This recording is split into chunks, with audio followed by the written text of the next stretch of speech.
the fight, and I've been through the flood. I've been broken into pieces, seen lightning flash from above,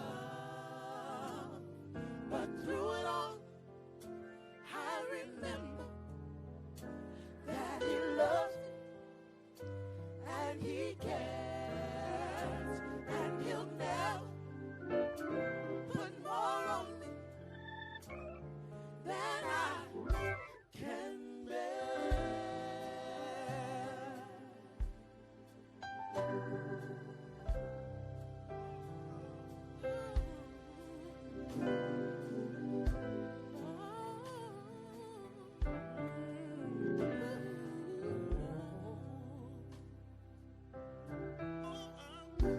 I've come through the fire, and I've been through the flood. I've been broken into pieces. Seen lightning flash from above. But through it all, I remember that He loves me, and He cares, and He'll never put more on me than I can bear.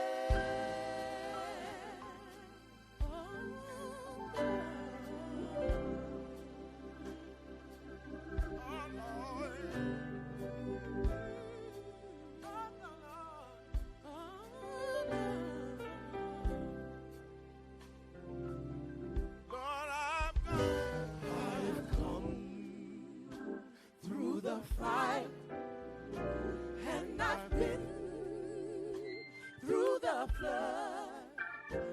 I've been broken into pieces, seen lightning flash from above. But through it all, I remember that He loves me, and He cares, and He'll never put more on me than I can bear.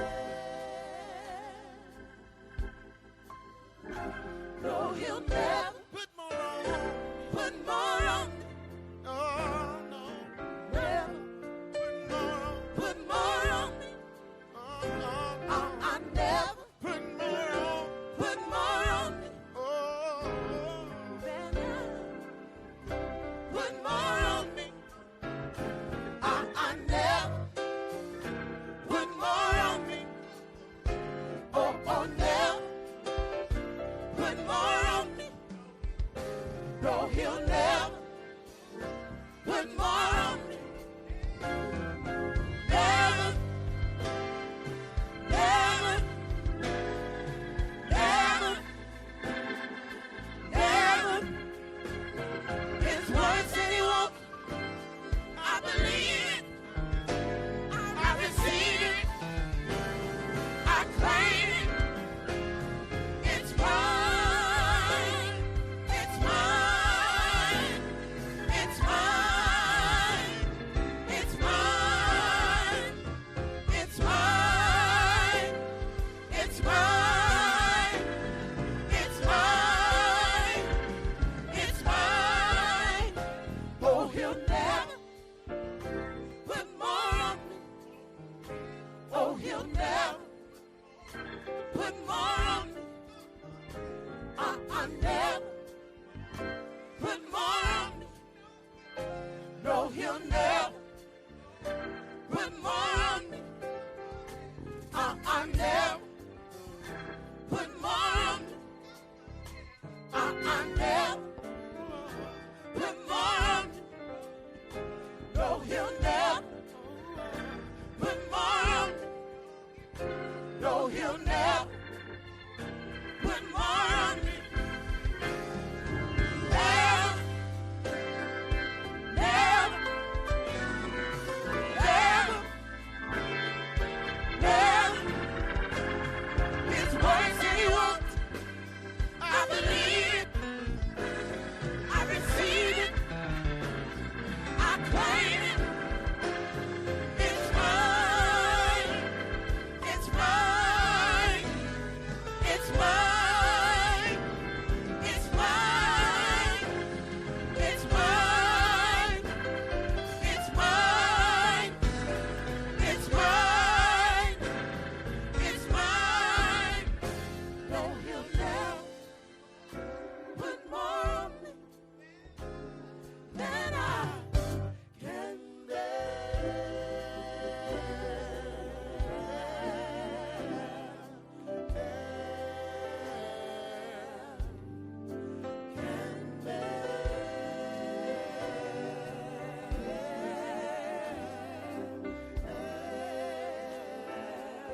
will fear no evil. I will fear no evil. For God is with me. Oh, He is with me. Yeah, yeah. Said He'll never put more on you than you can bear. Oh, can bear. Oh, though He slay me, yet will I trust Him. Yet will I trust Him. I can bear it, 'cause He said I can.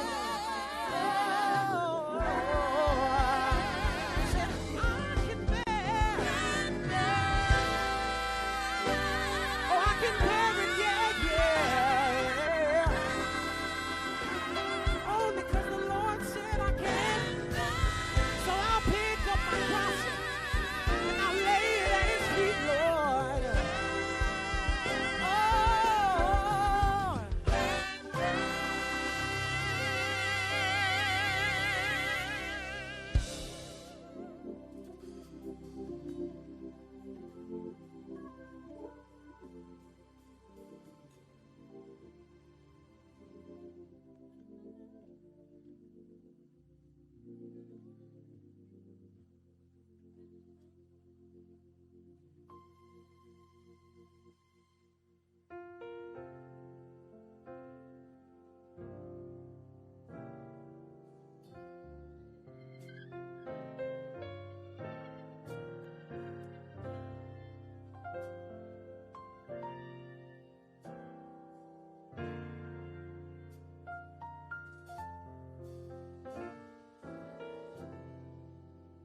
because the Lord is my shepherd, I have everything that I need.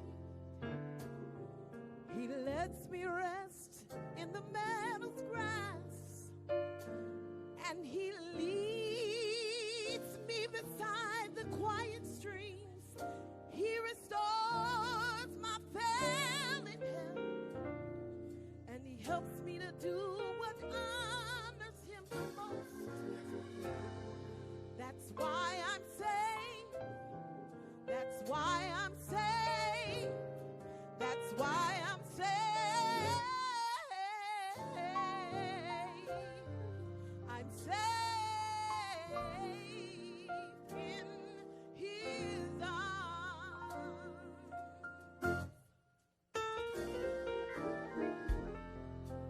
Because the Lord is my shepherd, I have everything that I need. He lets me rest in the meadow's grass, and then He leads me beside the quiet streams. He restores my failing health, and He helps me to do what honors Him the most. That's why I'm saved. That's why I'm saved. That's why I'm saved. I'm saved in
Good afternoon, ladies and gentlemen. We need everyone to please take their seat. The family is here. We need these center aisles, the center aisle clear. We don't need anyone in the center aisle to my left and your right. Please clear that aisle so the family can proceed and take their seats. We also need everyone to please cut your cell phone off. Please cut off your cell phones.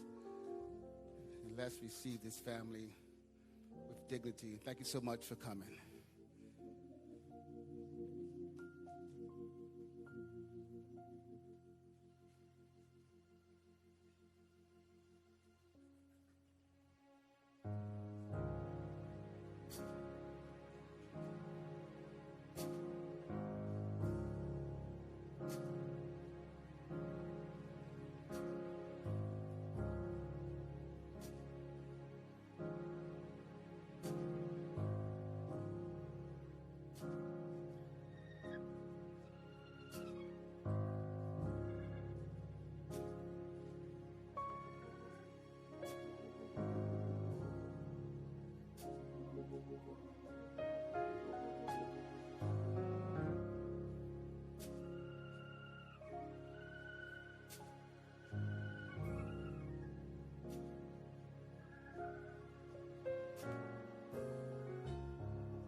Excuse me, ladies and gentlemen.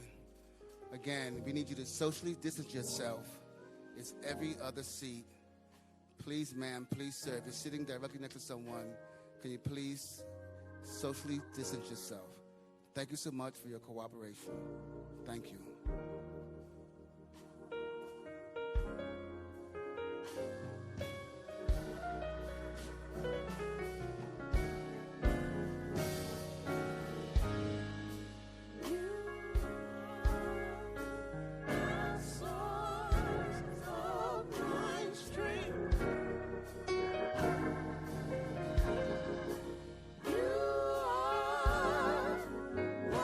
Strength of my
Good afternoon.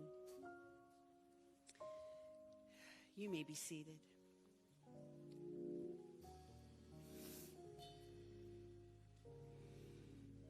My name is Robin Wilkerson, and I am the co-chancellor of North Central University. To all the friends and the family of George Floyd and all of our esteemed guests here today, I want to welcome you on behalf of the university, on behalf of Dr. Scott Hagan, President, on behalf of the Board of Regents, on behalf of the faculty. We're so grateful that you're here with us today. And we're honored that you have come to mourn the loss and celebrate the life of Mr. George Floyd. On behalf of everyone here, I want to personally express our deepest condolences for this tragic loss.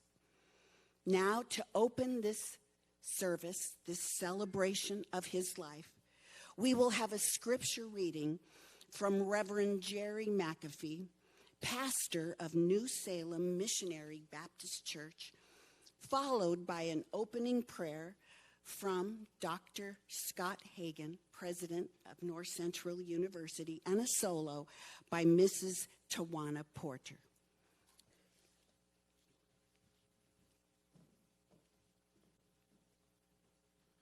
On behalf of the pastors and preachers from Minneapolis and St. Paul, the Bloods on the south side, Gangster Disciples and Vice Lords on the north side, Psalms 27. The Lord is my light and my salvation. Whom shall I fear?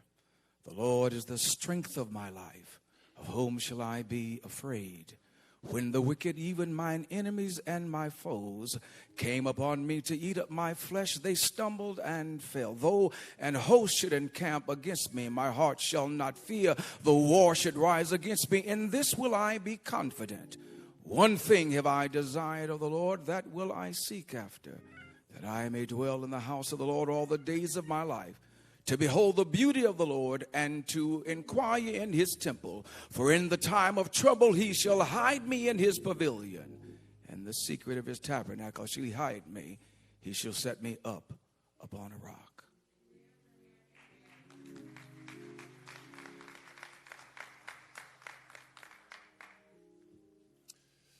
Just once again, on behalf of North Central University, I want to welcome the Floyd family to our campus. This is truly an undeserved honor for our university. I've been praying all week that this sacred space would become a table of healing for the Floyd family, for the city of Minneapolis, and for the world that is grieving beyond these walls. In just a moment, I want to offer a brief prayer. But before I offer that brief prayer, I just want to announce, as president of this school, the institution of the George Floyd Memorial Scholarship.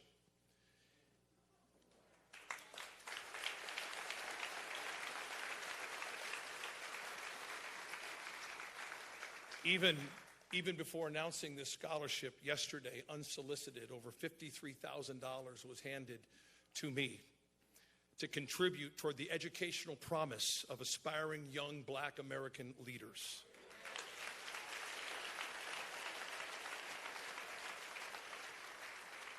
But here's what I really want to say.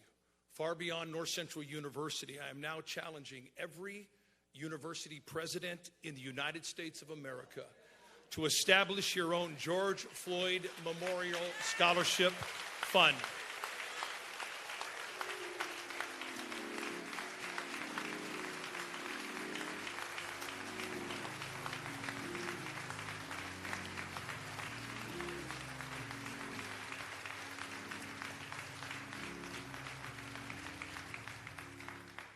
So people across this nation can give to the college of their choice. It is time to invest like never before in a new generation of young Black Americans who are poised and ready to take leadership on our nation. So university presidents, let's step up together. I want to invite you now to pray with me, if you will. Lord, your word in Proverbs 31 is dynamically clear. It says to speak up for those who cannot speak for themselves. Ensure justice for those being crushed. Yes, speak up for the poor and the helpless and see that they get justice. Lord, we are asking today for you to take this table of healing here in Minneapolis today and multiply this healing all over this nation as part of that now never fading voice crying out on behalf of those who have been and who are now being crushed in body and spirit. At this table of healing today, Lord, we ask that you touch the Floyd family with supernatural comfort and grace, that they may be granted a few moments of respite as their beloved father and brother and son is remembered in a way that honors his life and his personal faith in Jesus Christ. At this table of healing, we are asking you, Lord, to show us the way. Our city and nation are becoming rightfully despondent, with neighbor set against neighbor. Help us to repent, not just seek to restore. As a nation, as cities, as universities, and as religious communities, heal, make new, and help us, O Lord, rebuild our national family. And finally, Lord, at this table of healing today, we are asking you to search our hearts as pastors, rabbis, priests, imams, business leaders, politicians, and educators. Help us reconcile our failed witness and lead us forward as caring neighbors and diligent gatekeepers of mutuality and mercy. Guide this generation to change the national narrative on race and power, and change all of our hearts until they match your heart. We ask all of these things in the name above all names, Jesus Christ. Amen.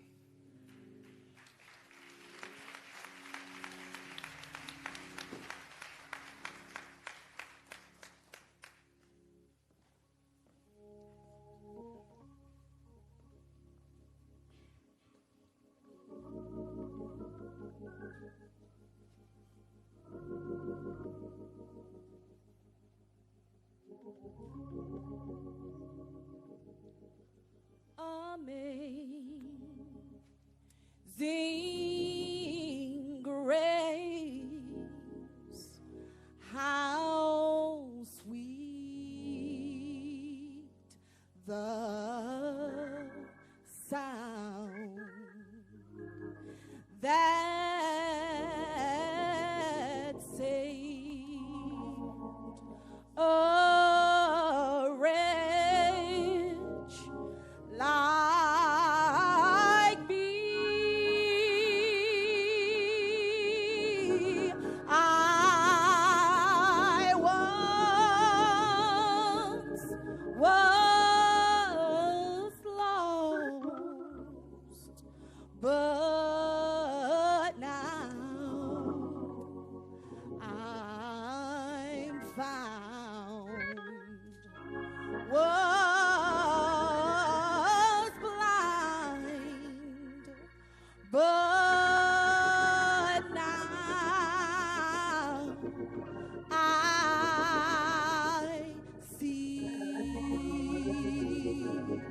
'Twas grace that taught my heart to fear, and grace my fears relieve.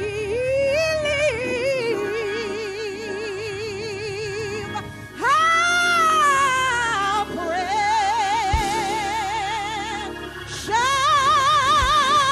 is that grace appear. These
Thank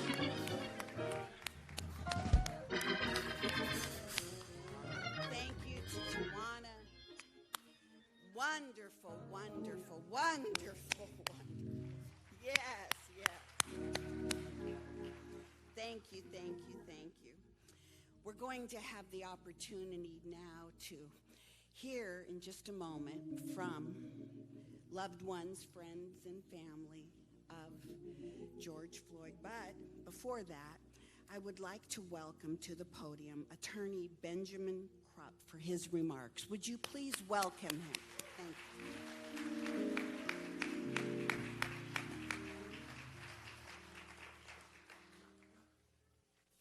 I'm Attorney Ben Crump, and along with Attorney Tony Ramanucci and Attorney Chris Stewart, as my co-counsels out front seeking justice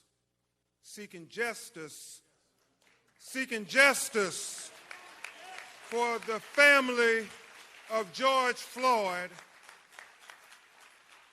along with a lot of other great attorneys who are working in the background, who I will mention briefly before we bring up the ones who knew George Floyd all of his life. I want to thank lawyers towing in the vineyards like Devin Jacob, Chris O'Neill, Lee Merritt, Darrell Parks, Jasmine Rand, Bill Pentas, and Carol Powell Lexon, because you may see Tony and Chris and I, but it's a whole team of lawyers who are working, because it's going to take a united effort fighting in the courtroom and outside the courtroom to get justice for George Floyd.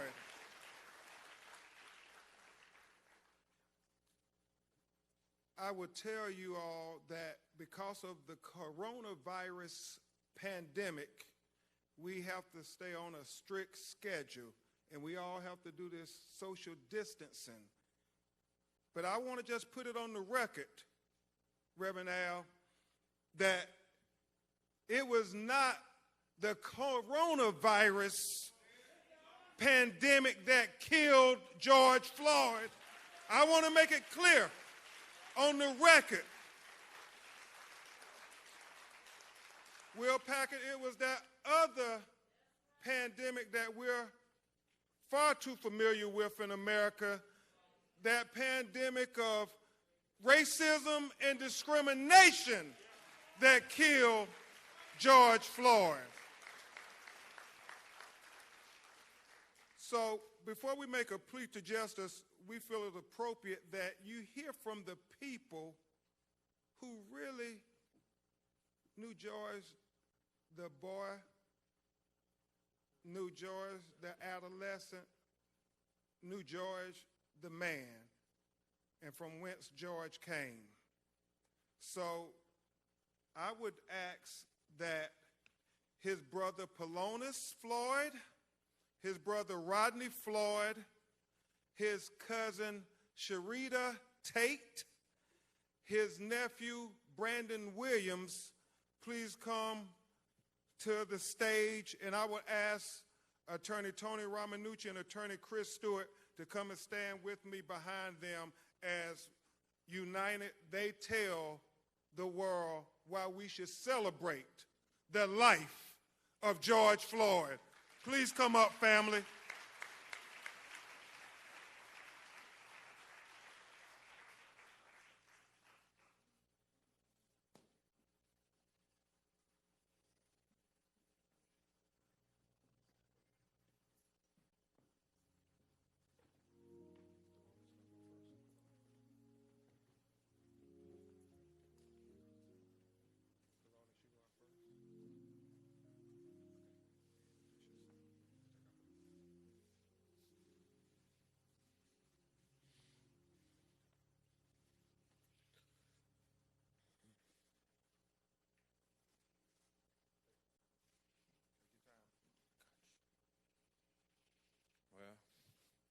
How y'all doing first? My name is Polonus Floyd, brother of George Floyd. Well, we come up together we didn't have much. Our mom did what she could. We would sleep in the same beds, play video games together, go outside and, play catch with the football. And I used to say to myself, like, man, you can't throw. You can't throw at all. You know what I mean? Because the ball never came to me. And years down the line, because I was catching with one hand, two hands, any way you threw it, I started being able to catch it. He said, I can throw, but I just wanted you to go get the ball. The ball don't need to come to you. You need to go get the ball. But, my brother, we did a lot of things together, from like talking with my mom, dancing with my mom, cooking with our mom, brothers and sisters. Man, so much. We made banana mayonnaise sandwiches together, It was a family thing, Every day, we know when we come in the house, our mom was going to have a huge plate of food separate from each other, and we would sit there and argue with each other who plate it was, and I'm like in 10 or 11, I'm talking about the plate with 6 pieces of chicken is mine, and he way bigger than me. You know what I mean? He's huge. So, man, from that, being in the house with my brother, man, it was just like inspiring to other people, because my mom used to take in other kids, and most of them was George's friends, and they wanted to stay with her. They loved her, and my brother, he was okay with it. So then you had 3, to me, they were grown then, because they kicked me out the room. They were 3 men, like 16, 17, they grown, sleeping in the same bed, waking up, going to the same school. And they wouldn't leave each other at all. They always wanted to be with each other at all times. I remember nights when the day before school, we didn't have a washing machine. So we would all go in and put our socks and underwear in a bathroom sink and just start washing them. If we didn't have detergent, we would use soap. But we would wash it. We were going to be clean. We were going to be clean. So we would literally, right after that, we would take the socks and hang them over the hot water heater. And we'd take the underwear and hang them over there. And we would fight about it, me and his friends and all of them. We like, no, you did it last night, because your clothes probably still be damp the next day if you don't put it on the hot water heater. So from that, and we learned a lot of stuff, but it's crazy because we didn't have a dryer. So the fastest way to dry your clothes was to put it in the oven and let it dry faster like that. So it was just, man, I love my brother, man. We had so many memories, together. I remember him waking me up, telling me, hey, man, can you iron my clothes for me?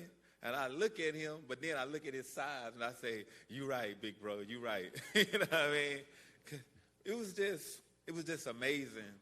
Everywhere you go and see people, how they cling to him. They wanted to be around him. George, he was like a general. Every day he walks outside, it'd be a line of people, just like when we came in, wanted to greet him and wanted to have fun with him. Guys that was doing drugs, like smokers and homeless people, you couldn't tell, because when you spoke to George, they felt like they was the president, because that's how he made you feel. Wow. He was powerful, man. He had a way with words. He could always make you ready to jump and go all the time. Everybody loved George. We didn't call him George. We called him Perry. If you called him Perry, you knew him direct, you know what I mean? Because George was the name, everybody called him Big George, Big Floyd, Georgie Porgy. He had so many different names. But I'm going to go ahead and let. Go ahead. I'm not stopping you. Go ahead. I'm just, man, it's crazy, man. All these people came to see my brother, and that's amazing to me that he touched so many people's hearts, because he been touching our hearts, You come to Third Ward, where we're from, people are crying right now. That's how much they love them. You know, I'm just staying strong as I can because I need to get it out. I need to get it out. Everybody wants justice. We want justice for George. He's going to get it. He's going to get it.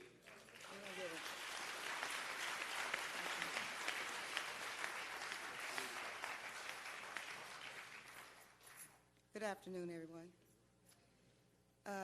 I'm just going to echo some of the things that Philon has talked about, and that is that we come from a long line of large family members. Our mothers were siblings of 13, and if I can kind of fast forward a little bit, my aunt she lived in Houston, and she would always talk about being there, not having any of the siblings close to her. So my mother decided to move to the Houston area back early 80, 81. And so we came to Houston, and we were all excited that we could have somebody close to us, because the only time we really would see each other is like during the holidays or when people would travel to visit my grandmother. Long story short, I mean, we didn't have a whole lot, but we always had each other. And we always were taught that, you know, we could always bring other people into the fold. Always, no one should ever go home without having a meal or having food. And so that's how, as he talked about, my aunt was someone in the community that everybody, they called her Miss Sissy. And all of the kids loved to come over there. And she ended up having, 30 or 40 kids that would come over there because they always knew that they could get something to eat if they came there. And not only food, but they could be loved and they could feel part of a fold. So we were raised to always welcome people in and to embrace other people. And so you could see, as all these people, no matter who you talk to, they will all say the same thing, and that George was somebody who was always welcoming, always made people feel like that they were special, and nobody felt left out. And he would enter into a room. Everybody would feel like they were special. He would embrace them. As I think about the thing that I will miss about him most is his hugs. Like, he was this great big giant, and when he would wrap his arms around you, you would just feel like, you were, everything could just go away. Any problems you had, any concerns you had would go away. So while we're all grieving, I just want to kind of highlight his children, Quincy, Javion, Tanjanika, Tyson, and Gianna, and his 3-year-old granddaughter, Journey. We all need prayer. But if I am honest about it, we are more concerned about his children and his grandchildren. So I ask that you pray for us as we go along this marathon to make sure that justice is served on George's behalf, or Perry as we call him. I ask that you pray for us and especially for their children. Thank you.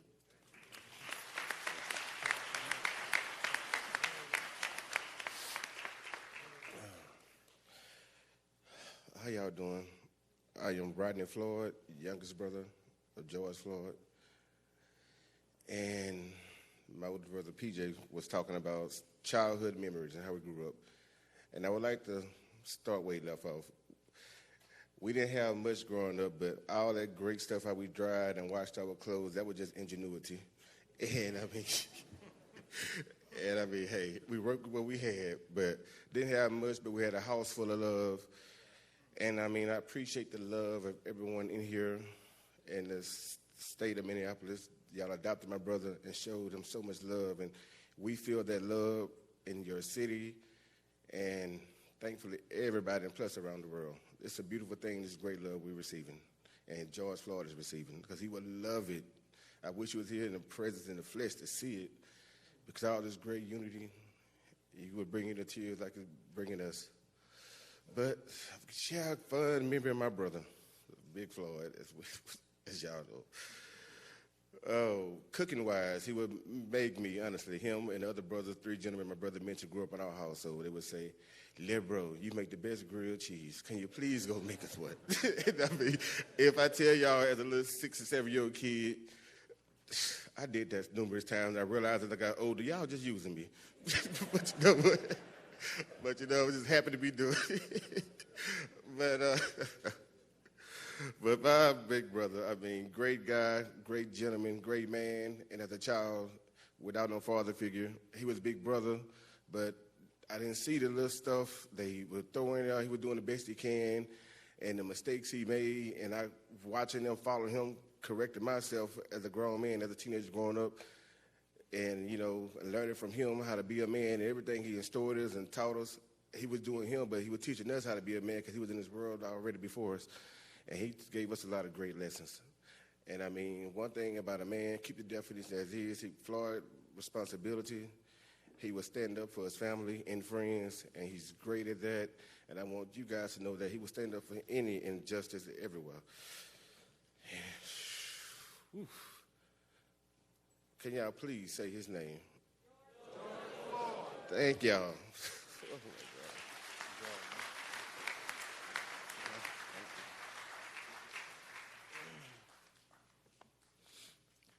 I'm Brandon Williams. I'm George's nephew. I call him Perry. You know, we happen to share the same middle name for some reason. My mama wanted to name all of us after some of her siblings, and coincidentally, I ended up with George. Growing up, I mean, I'm a lot younger than them, but my grandmother raised me. I didn't have a father figure present in my life, so I grew up in the same house with them. And, you know, my uncles were more of a father figure in my life. And with Perry being the alpha male, you know, I gravitated to him. Coming up, I played sports. He did. You know, that kind of connected us and brought us real close. I'm trying not to be sad. This is a lot harder than I thought it would be. I just remember all. I just remember just all of the memories, man. So more than anything, I just want to say thank you to him just for being there, just being a real, genuine person, just being loving and caring and somebody I can count on no matter what. We didn't have much, but coming up, my grandmother tried her best, and wherever she selected, he picked it up for me. He made sure I had sneakers and clothes and a lot of stuff like that, and I appreciate that. I'm going to end it with a funny story about he was the biggest LeBron James fan. And I remember, I don't know if you guys are familiar with the NBA, but when the Cavaliers, they came back on the Golden State Warriors in the finals, and I remember the very first phone call, and I told him, Unc, man, you too happy. You sound like you won a championship. And we laughed about it, and, you know, he said, man, you know how I feel about LeBron. I did win a championship. So, and every time we would talk, you know, I asked him, like, hey, how you doing, man? You good? And he said, I feel like I won a championship. And that kind of stuck. It was just this inside thing we had. So I know with him being the strong person he was and seeing everybody come together and just rally around him and extend all of the love and support to our family. And, man, we thankful and grateful. And I know more than anything, with everybody grieving and hurting, he would want us to feel like we won the championship. So I'll end on that note. Thank y'all.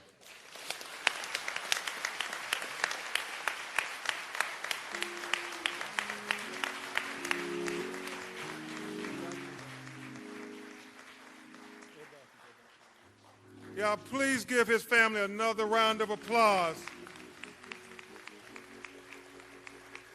Please show them love. Show them love.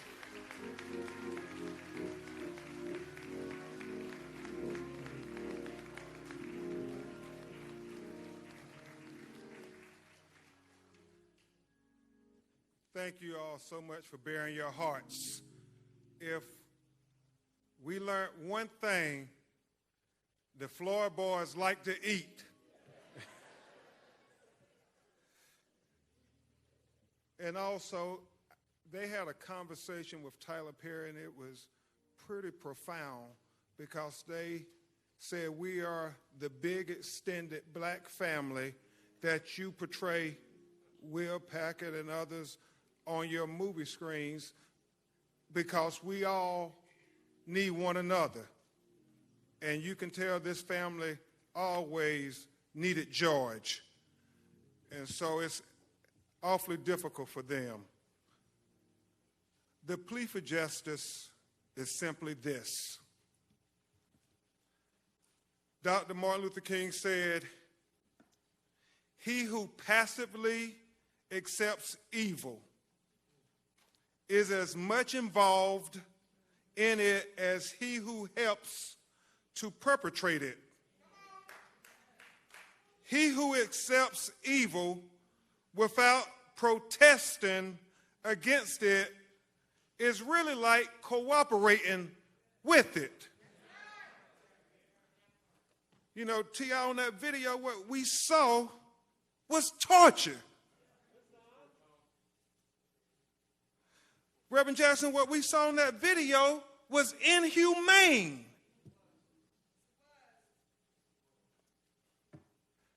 Martin III, what we saw in that video was evil.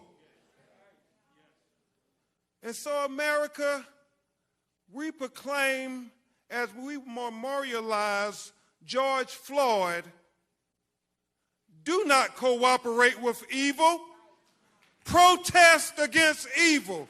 Join the young people in the streets protesting against the evil, the inhumane, the torture that they witnessed on that video. We cannot cooperate with evil. We cannot cooperate with injustice. We cannot cooperate with torture. Because George Floyd deserved better than that. We all deserve better than that. His family deserves better than that. His children deserve better than that.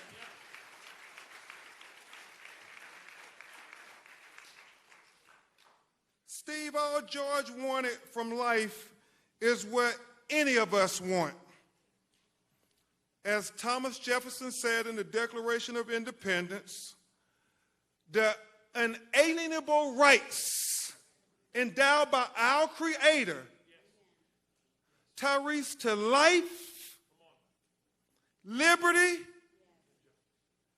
and the pursuit to be happy on this earth. That's all George was asking for, like any and all of us. But he was denied those rights. And we will seek justice in his name. We will all, united as a people who are God's children, seek justice in his name. But beyond the specific justice, in his case, Chris, the prosecution of the 4 individuals who deprived George of his life, we seek a broader, more transformative justice. Reverend Al, a more just system of policing. Kevin, a more just treatment of people of color. Chris, a more just criminal justice system. In essence, what we are endeavoring to do, Brandon, is what my personal hero, Thurgood Marshall, said. Make the Constitution real for all Americans. You see, Justice Marshall said the basis of the Constitution is simply this: that a black baby born to a black mother, the most uneducated black mother, the most inarticulate black mother, the most impoverished black mother, has the same exact rights as a white baby born to a white mother, the most educated white mother, the most articulate white mother, has the most affluent white mother, just by virtue of that baby drawing its first breath as an American. Now, Justice Marshall said, Reverend Jackson, I know that's not the case in America today, but I challenge anybody to say, Tony, that's not the goal we're fighting for. He said, I challenge anybody to say, that's not what makes America the great beacon of hope and justice for all the world to marvel. So when we fight for the George Floyds of the world, but more importantly, when we fight for the unknown George Floyds of the world, when we fight for the Trayvon Martins of the world, when we fight for the Terrence Crutches of the world, when we fight for the Michael Browns of the world, when we fight for the Alton Sterlings of the world, when we fight for the Philando Castillos of the world, when we fight for the Jamar Clarks of the world, when we fight for the Eric Gardners of the world, when we fight for the Sandra Blands of the world, when we fight for the Ahmaud Arbery's of the world, when we fight for the Breonna Taylors of the world, when we fight for the Natasha McKinney's of the world, when we fight for the Stephon Clarks of the world, when we fight for the least of these, what we are really doing is helping America live up to its creed. What we're really doing is helping America be the great beacon of hope and justice for all the world to marvel. But most importantly, brothers and sisters, what we are doing is helping America be America for all Americans.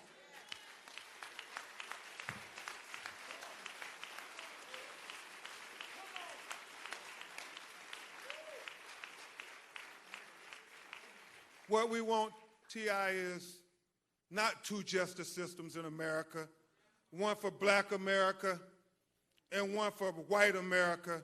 What we endeavor to achieve is equal justice for the United States of America, and George Floyd is the moment that gives us the best opportunity I have seen in a long time of reaching that high ideal that this country was founded on. Thank you so much. This is the plea for justice. On behalf of the family, the children, we will get justice. We are committed to it.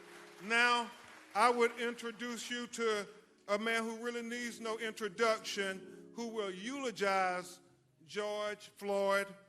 He is a man who has fought for so many families that too many hashtags to remember. And when he gets the call, he always answers the call. Even when the cameras aren't around, even after the cameras are gone. Ask Eric Gardner's family. Ask Stephon Clark's family. Ask any of these families. The cameras have long gone, Tony, but Reverend Al continues to answer the bell when our people call. He is a leader that you see on TV commentating about our experiences, but more importantly, he is a leader who has lived our experiences. And because he have lived those experiences, that's what makes him so effective in commentating on MSNBC about our experiences. And he is going to talk about the experience of the terrible loss of somebody who should be with us today, and that is George Floyd. Please give a great round of applause for the Reverend Al Sharpton.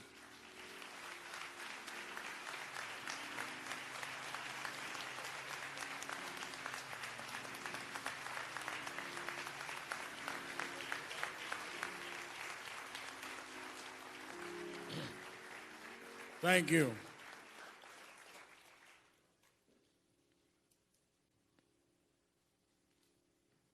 I want us to not sit here and act like we had a funeral on the schedule.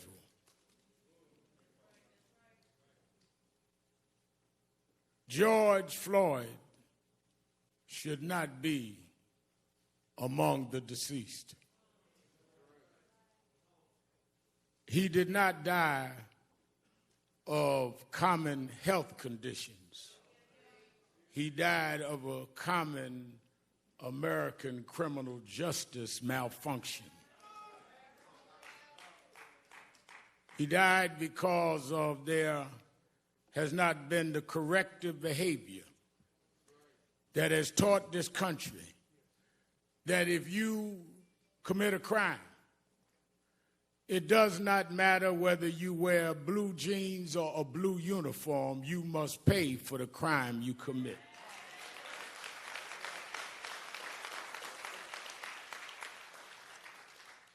So it is not a normal funeral. It is not a normal circumstance, but it's too common, and we need to deal with it. Let me ask those of you that in the traditions of eulogies need a scriptural reference, go to Ecclesiastes 3rd chapter. First verse says, to everything there is a time and a purpose and season under the heavens. I'm going to leave it there. I saw somebody standing in front of a church the other day had been boarded up as a result of violence, held the Bible in his hand. I've been preaching since I was a little boy. I never seen anyone hold a Bible like that, but I'll leave that alone.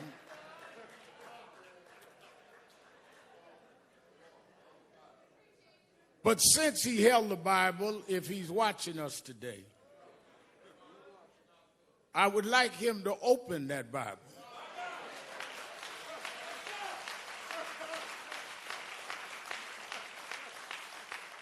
And I'd like him to read Ecclesiastes 3. To every season, there's a time and a purpose. And I think that it is our job to let the world know when we see what is going on in the streets of this country and in Europe, around the world, that you need to know what time it is. First of all, we cannot use Bibles as a prop.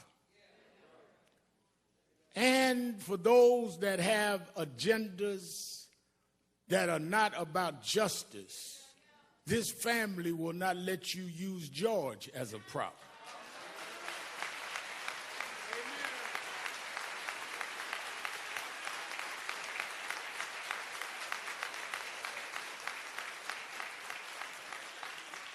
If you want to get your stuff off, don't use him.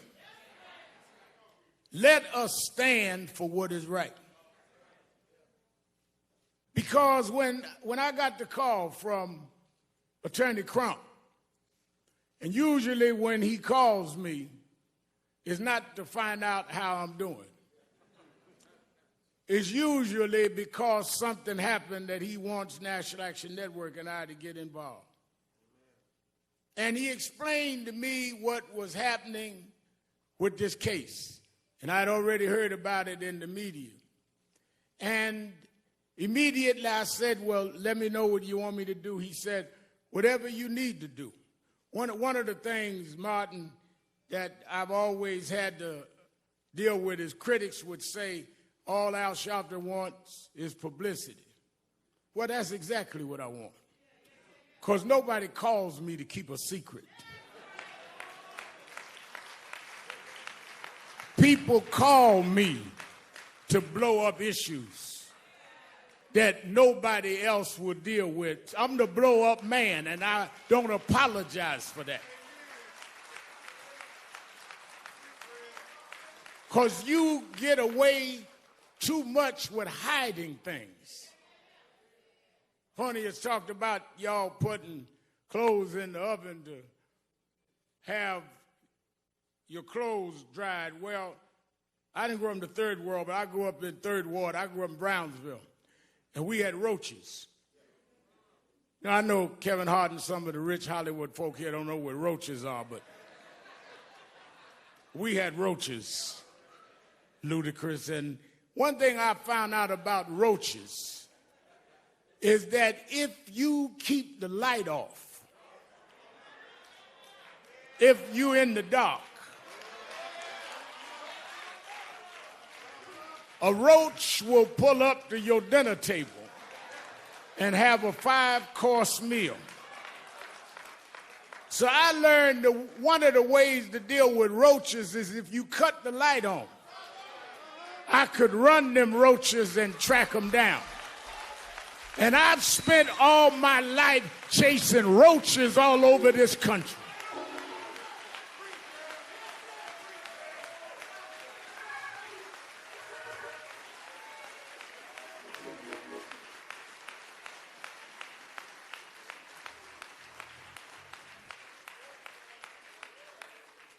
Soon as I talked to the family and got the details and heard that among George's last words was, "I can't breathe," with a knee on his neck, I immediately thought about Eric Gardner. I did the eulogy at his funeral. And I called his mother. And I said, "I know we are not going out because of the coronavirus, but this is so much like Eric. If we could arrange some private way to go to Minneapolis, would you go?" And she said, "Reverend Al, I'm already packing. Let me know."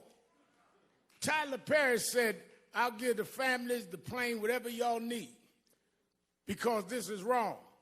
Robert Smith said, "Don't worry about the funeral costs." People across economic and racial lines started calling and getting in. And we flew out here, her and I, last Thursday. And when I stood at that spot, the reason it got to me is George Floyd's story has been the story of black folks. Because ever since 401 years ago, the reason we could never be who we wanted and dreamed of being is you kept your knee on our neck.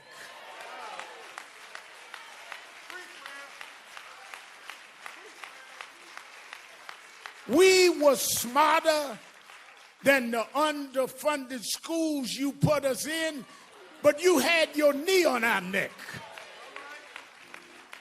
We could run corporations and not hustle in the street, but you had your knee on our neck. We had creative skills. We could do whatever anybody else could do, but we couldn't get your knee off our neck. What happened to Floyd happens every day in this country, in education, in health services, and in every area of American life. It's time for us to stand up in George's name and say, "Get your knee off our necks."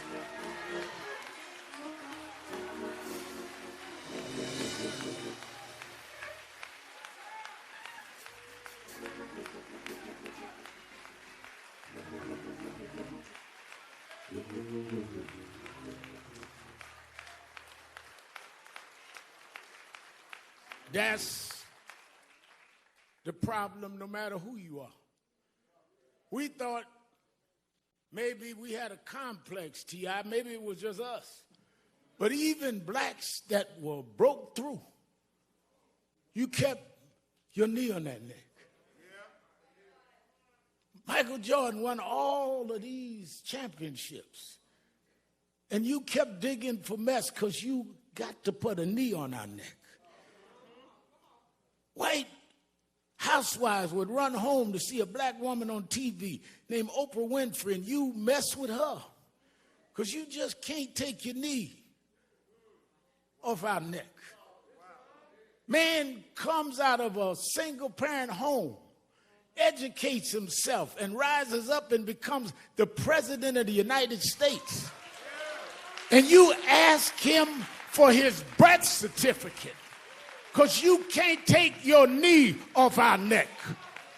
The reason why we're marching all over the world is we were like George. We couldn't breathe, not because there was something wrong with our lungs, but you wouldn't take your knee off our neck. We don't want no favors. Just get up off of us, and we can be and do whatever we can be.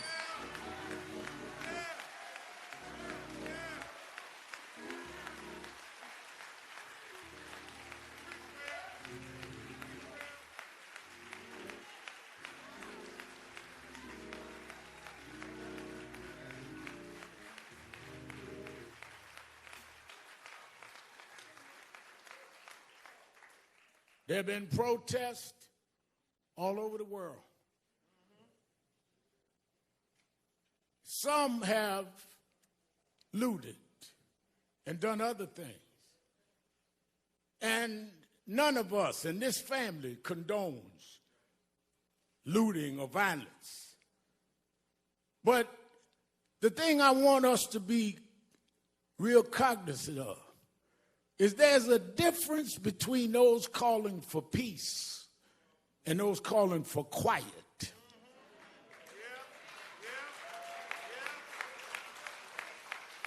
Some of y'all don't want peace. You just want quiet. You just want us to shut up and suffer in silence. The overwhelming majority of the people marching wasn't breaking windows. They were trying to break barriers. They wasn't trying to steal nothing. They were trying to get back the justice you stole from us. Those that broke the law should pay for whatever law they broke, but so should the 4 policemen that caused this funeral today. We don't have a problem denouncing violence, Mr. Governor. We don't have a problem, Mr. Mayor, denouncing looting. But it seems like some in the criminal justice system have a problem looking at a tape and knowing there's probable cause, and it takes a long time for you to go and do what you see that you need to do.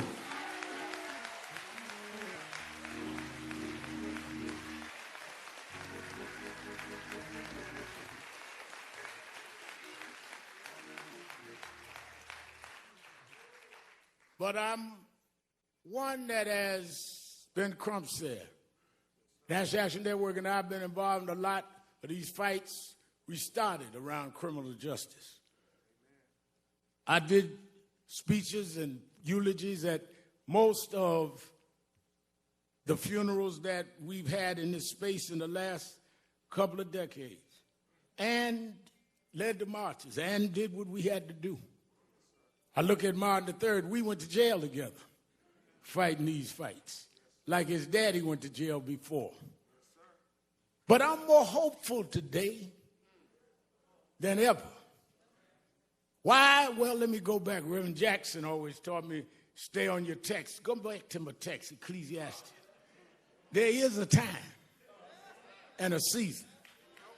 And when I looked this time and saw marches where in some cases young whites outnumbered the blacks marching, I know that it's a different time and a different season. When I looked and saw people in Germany marching for George Floyd, it's a different time and a different season. When they went in front of the Parliament in London, England, and said it's a different time and a different season, I come to tell you, America, this is the time of dealing with accountability in the criminal justice system.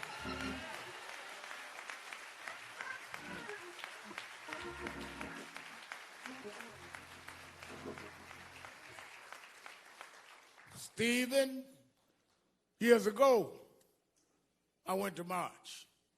Now I remember a young white lady looked me right in the face and said, "Nigga, go home." But when I was here last Thursday, and Miss Carr and I was headed back to the airport, I stopped near the police station. And as I was talking to a reporter, a young white girl, she didn't look no older than 11 years old. She tagged my suit jacket. And I looked around and I braced myself.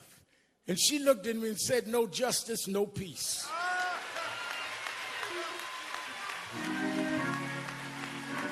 It's a different time. It's a different season.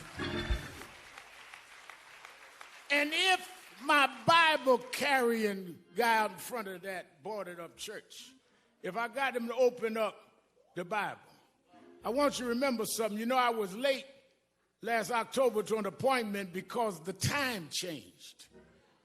And I was still, my watch was on the wrong time.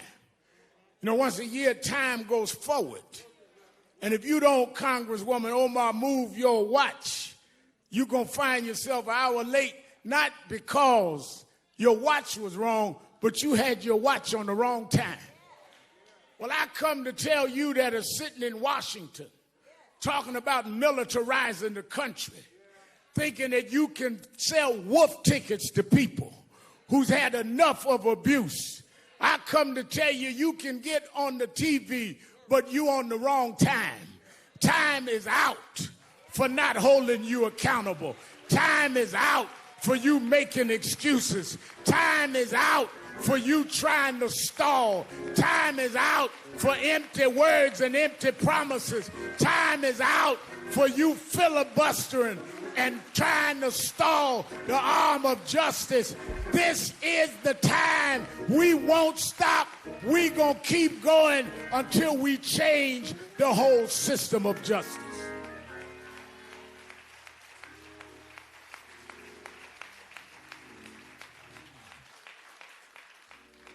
Our organizations have called this a day of mourning. NAACP, National Urban League, Legal Defense Fund, Black Women's Roundtable, Lawyers Committee, all got together, said we're going to have a day of mourning. But then we're going to come out this day of mourning. Because as some of our experts, Sherilyn Eiffel and others that know the legal field, have outlined a legal process that we must enforce. Everything from residency to dealing with police backgrounds not being hidden. I talked to Governor Andrew Cuomo today in New York. He says we got to change 58 where the backgrounds are stopped of policemen. We need to know if they stop you, they find out everything you ever did. Why don't we know when policemen have a pattern?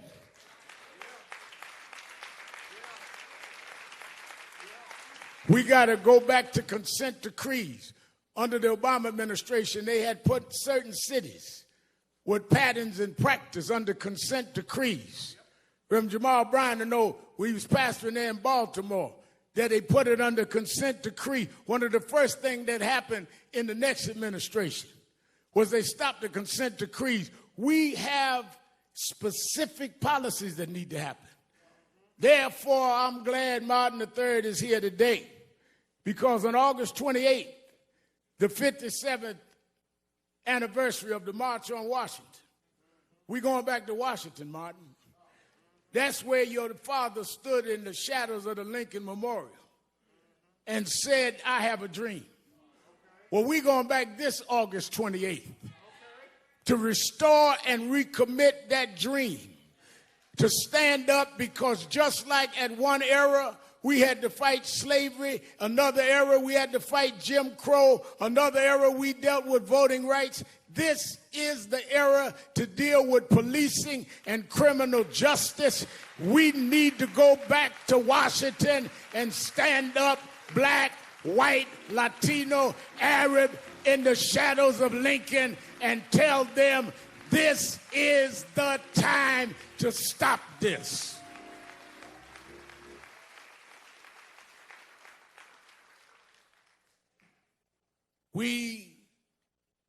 Martin and I talked about this. I've asked Reverend Bryant to get the faith leaders together. I talked Randy Weidengard about the labor leaders.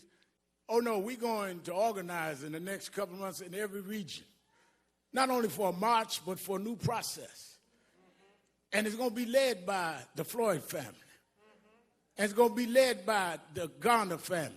And it's going to be led by those families that have suffered this and knows the pain and knows what it is to be neglected. And it's going to be getting us ready to vote not just for who's going to be in the White House, but the State House and the city councils that allow these policing measures to go unquestioned. We are going to change the time. Let me say this to the family who has shown such great grace and real level and balanced thinking.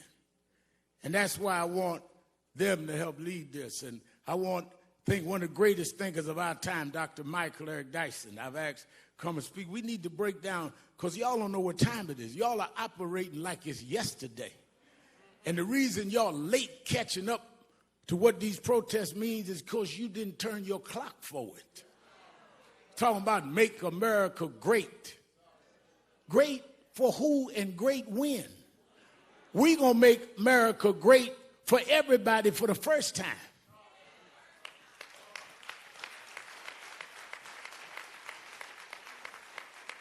Never was great for blacks. Never was great for Latinos. Wasn't never great for others. Wasn't great for women.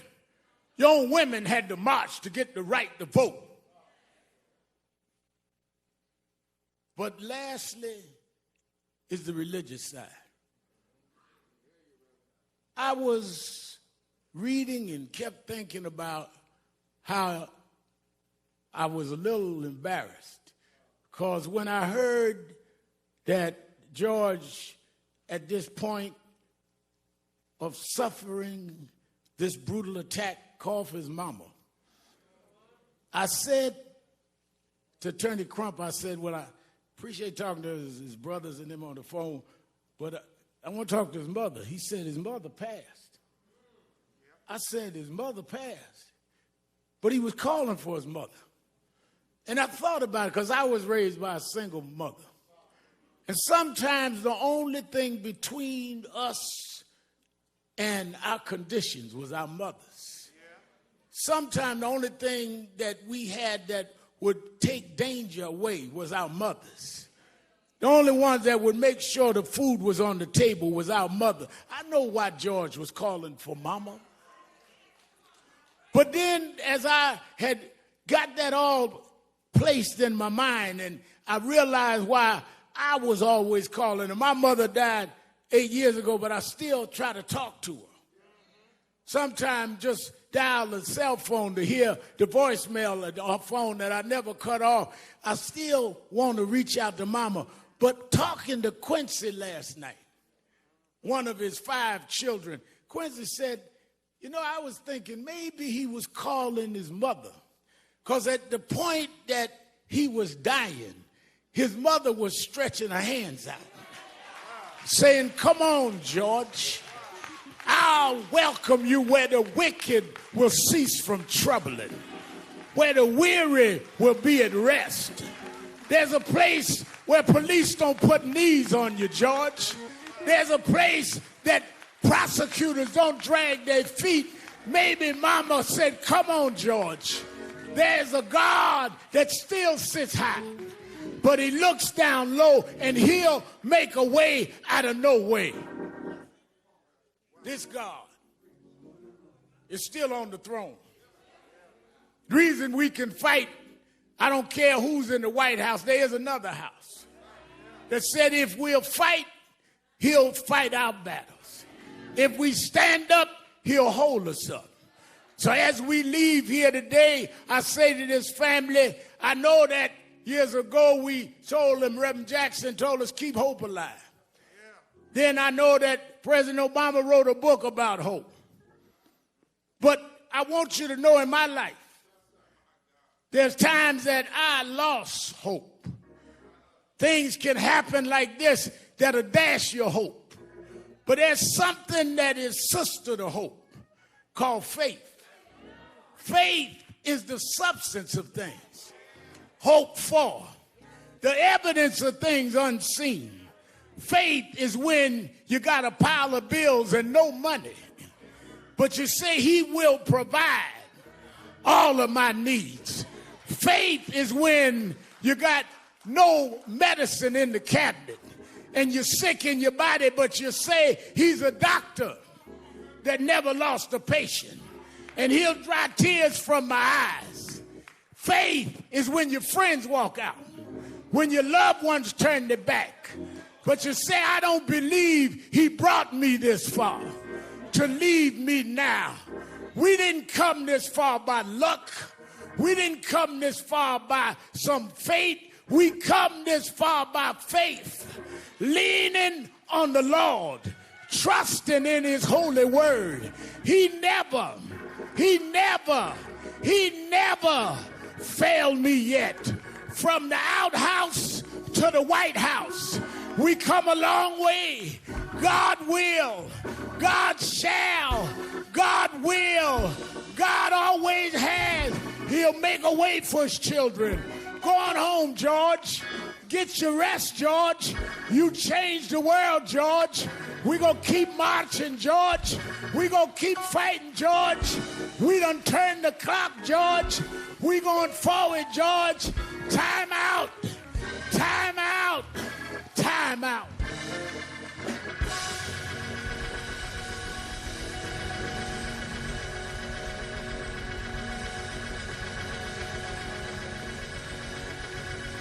Hezekiah Walker.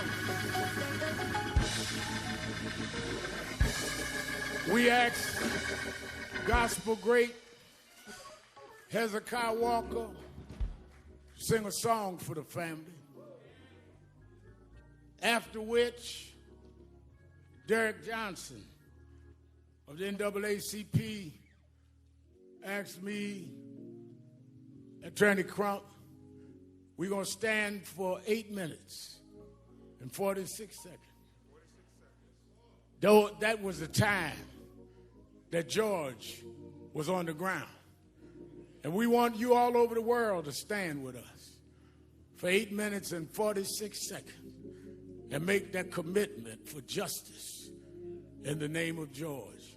I want to thank the members of the Congressional Black Caucus for being with us. Won't you stand?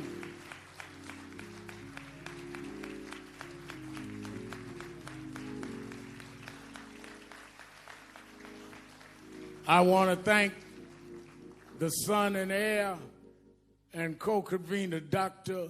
Martin Luther King III, for being with us.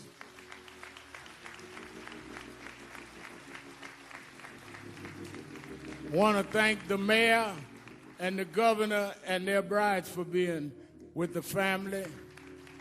Senator Amy Klobuchar of the state of Minnesota. I want to thank my mentor and one who's fought this fight for more than a half a century. Reverend Jesse Lewis Jackson is with us. And his spokesman for Rainbow Push, Jonathan Luther Jackson. I want to thank from the entertainment world, Kevin Hart. He told me don't mention he's here, so don't clap. Stand up, Kevin. We joke each other. Brother, beloved, stand up, brother Ludacris.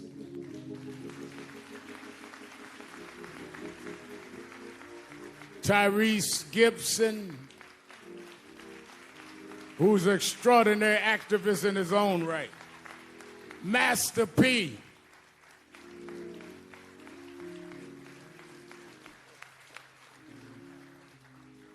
The one and only the creative genius, Will Packard, is with us today.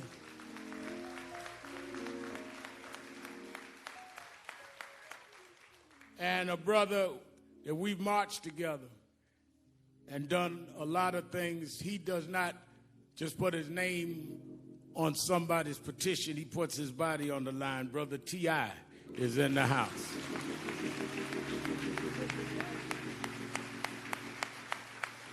I want this brother's one of the greatest gospel singers alive. Is Tiffany here? Oh, wait a minute. I didn't want to announce and say I embarrassed her. Let me tell you something.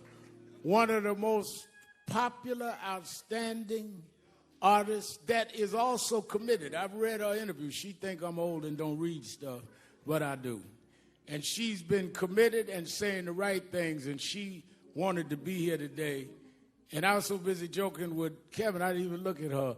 Let us welcome our sister beloved, Sister Tiffany Haddish is in the house.